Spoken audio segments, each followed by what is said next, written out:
আসসালামু আলাইকুম রহমতুল্লাহি বারাকাতুহু। আমরা গত ভিডিওতে 28 নম্বর হাদিসটি পড়ছিলাম ফজল কালামের। এখন আজকে আমরা 29 নম্বর হাদিসটা পড়ব। হজরত আবু হুরায়রা রাদিয়াল্লাহু তাআলা আনহু বলেন, নবী করিম সাল্লাল্লাহু আলাইহি ওয়াসাল্লাম ইরশাদ করেছেন, মুসলমানেরা পরস্পর ভাই, একে অন্যের আমানত নষ্ট করবে না, একে অন্যের প্রতি মিথ্যাচার করবে না, অন্যকে অসহায় করে রাখবে না। মুসলমানদের জন্য একে অপরের মান সম্মান, ধন সম্পদ ও প্রাণ নষ্ট করা হারাম। তাকওয়া বা খোদাভীতির স্থান এটাই, অর্থাৎ অন্তর। মানুষ মন্দ হওয়ার জন্য মুসলমান ভাইকে অস্থির রাখাই যথেষ্ট।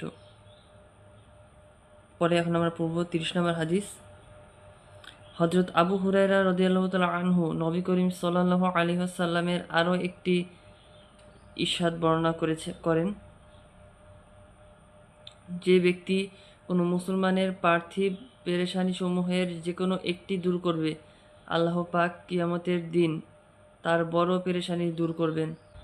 আর যে ব্যক্তি কোনো অভাবগ্রস্তের প্রতি ইহকালে সহানুভূতিশীল হবে, আল্লাহ পাকও তার প্রতি ইহকাল ও পরকালে সহানুভূতিশীল হবেন।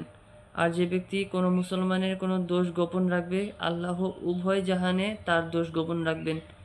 আল্লাহ বান্দাকে সাহায্য করতে থাকেন যতক্ষণ পর্যন্ত বান্দা তার মুসলমান ভাইয়ের সাহায্যে নিয়োজিত থাকে।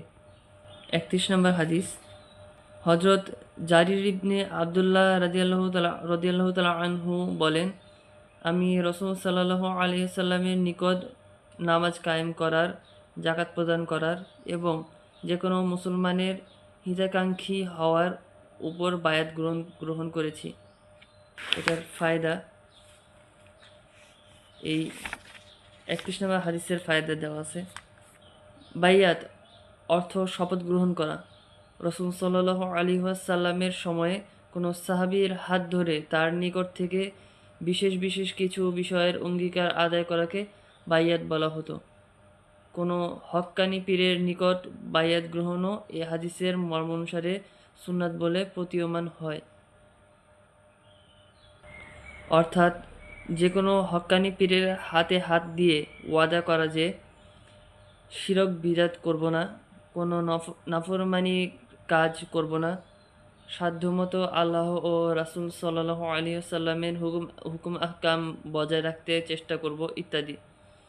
বাইয়াতের মূল উদ্দেশ্য হচ্ছে কুরআন হাদিসে দক্ষ হক্কানি আলেম পীরের নিকট অঙ্গীকার করে শরীয়ত মতো চলার পথ সহজ রাখা।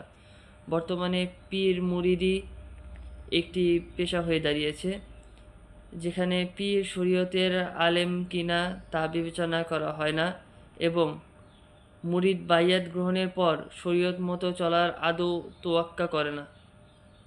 এ ধরনের পীর মুরিদি নিছক গোমরাহি ছাড়া কিছুই নয়।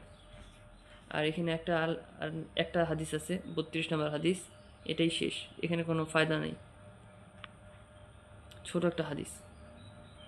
হজরত আনাস রাদিয়াল্লাহু তাআলা আনহু বলেন, নবী করিম সাল্লাল্লাহু আলাইহি ওয়াসাল্লাম ইরশাদ করেছেন, যে ব্যক্তি আমার উম্মতের কারো প্রয়োজন বা উদ্দেশ্য এই নিয়তে পূর্ণ করে যাতে সে খুশি হয়, তবে সে অবশ্যই আমাকে খুশি করল। আর যে ব্যক্তি আমাকে খুশি করল, সে অবশ্যই আল্লাহকে খুশি করল।